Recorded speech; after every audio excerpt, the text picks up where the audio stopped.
قرآن کا 19واں حکم ہے انصاف کرنا۔ سورۃ نساء کی آیت نمبر ہے 135۔ اے ایمان والو، انصاف پر قائم رہو اور اللہ کے لیے سچی گواہی دو، خواہ اس میں تمہارا یا تمہارے ماں باپ اور رشتہ داروں کا نقصان ہی ہو۔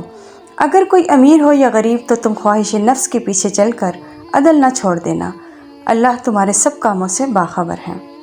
قرآن ہمیں حکم دیتا ہے کہ ہمیشہ انصاف کرنا، اس میں تمہارے ماں باپ یا رشتہ دار ہی کیوں نہ ہوں۔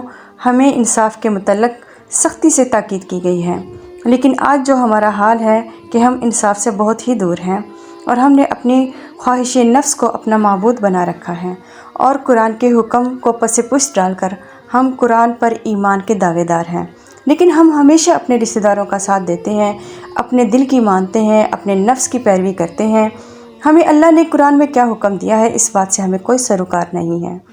ہم والدین اور رشتہ دار، بہن بھائی اور اولاد کا پورا ساتھ دیتے ہیں، یہ نہیں دیکھتے کہ ہمیں قرآن کیا حکم دیتا ہے۔ قرآن کا حکم ہے کہ ہمارے قریبی لوگ بھی غلط ہیں تو ہمیں ہر حال میں انصاف کا دامن نہیں چھوڑنا، چاہے کوئی امیر ہے اس کی امارت کی وجہ سے اس کا ساتھ نہیں دینا، اور چاہے کوئی غریب ہے تو اس کی غربت کی وجہ سے اس پر ترس کھا کر ساتھ نہیں دینا۔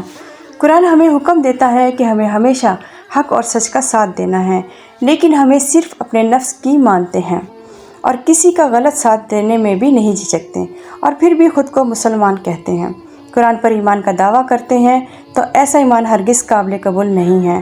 ہم تب تک مسلم نہیں کہلا سکتے جب تک قرآن پر 100% عمل نہ کریں، لیکن ہمارے پاس نہ قرآن کے لیے وقت ہے اور نہ قرآن کے حکموں کی کوئی اہمیت ہے، پھر آج کا مسلمان خوار ہی ہوگا۔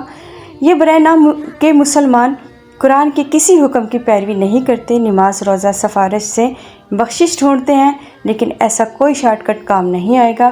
نماز روزہ تو 2 حکم ہیں، ہمیں قرآن کے ہر حکم کی پیروی کرنی پڑے گی، تب ہی کامیابی ممکن ہے۔ تو آج سے ہم قرآن کو سمجھیں گے اور اس پر عمل کریں گے انشاءاللہ۔